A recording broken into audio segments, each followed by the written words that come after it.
You know, speaking of movies that I don't know if they'll be cool.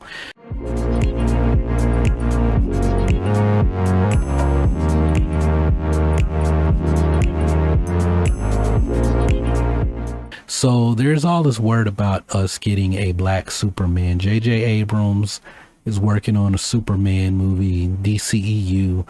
Ty Nehesi Coates, I don't know how to say their name, is supposed to be penning it. They're looking for a black director for Black Superman, and this is going to be Kal-El. So at first I was like, I don't know about a black Superman. Do we need a black Superman? They can't even give us a decent Kal-El, you know, Henry Cavill movie. But now I'm kind of hearing this is not going to be set in the main like DCEU continuity multiverse. It will be Kal-El as a black man, and I'm like there is a black Kal-El. It's Calvin Ellis, and he's, you know, inspired by Barack Obama. Calvin Ellis becomes the president of the United States. He has a family. No, the greater world doesn't know his secret identity. And it's like he's the president and he's Superman. I don't know what this, and he's on a different, I think like Earth 56 or something like that. So it's a completely different Earth. You know, we've got the infinite Earths in the multiverse in DC. So it doesn't mean it's the end of the Henry Cavill Kal-El, but I mean, they're doing so much. It's like they don't know what to do with Henry Cavill's Superman, with that Kal-El.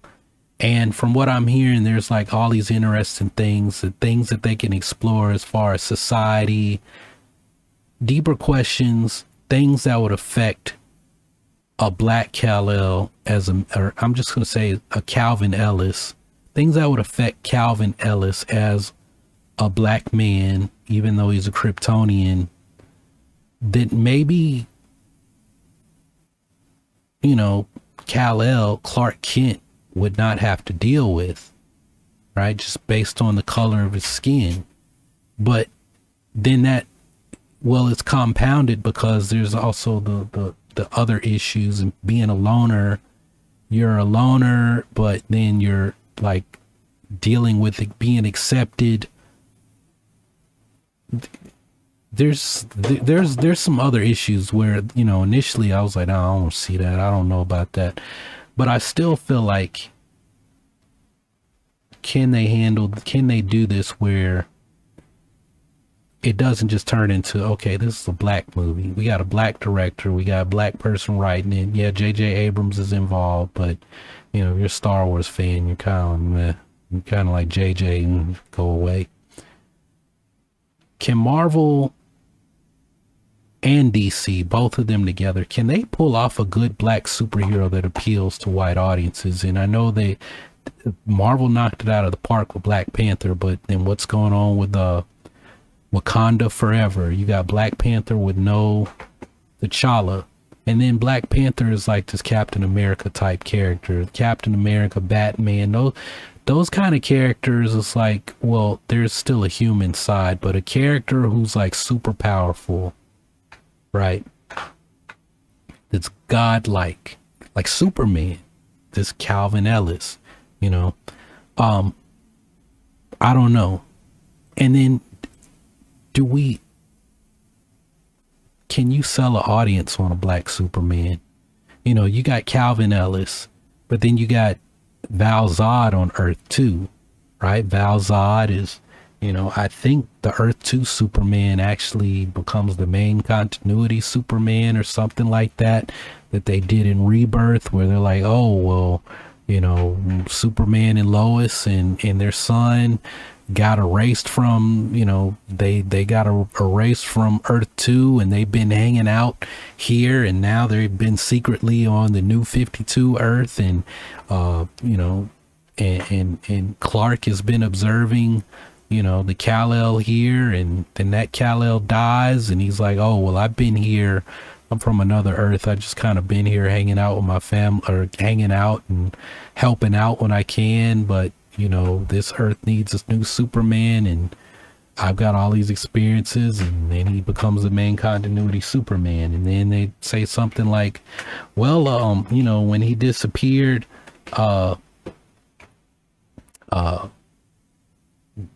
there was this other Kal-El, but he was really Bizarro, a Bizarro clone made by what's his name, Darkseid.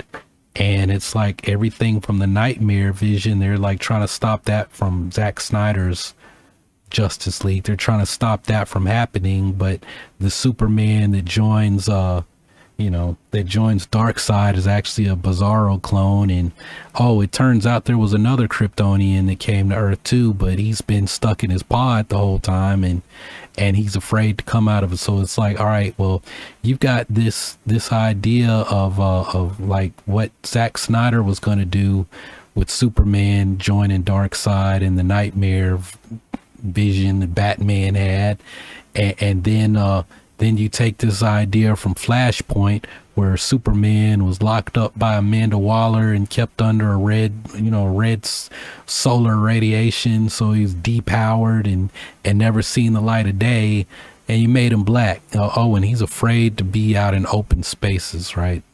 It was agoraphobia or something like that. I don't know.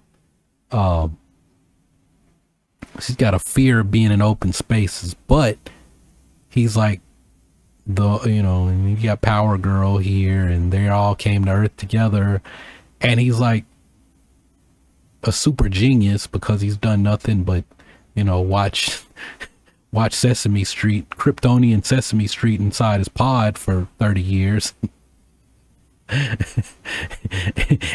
Oh yeah, and he's like from General Zod's clan, and we're gonna make him Superman now because he's the only person that can fight, you know, our version of Bizarro, right? So I think that would kind of be a dope story, but it's like, how can you tell that in a 2-hour movie, or 4 hours if they go, you know, HBO? So, yeah, I don't think they're gonna do that. I think they're giving you Kal-El, and I don't know. I don't know if they can pull it off. I don't know. Will black people see a black Superman movie?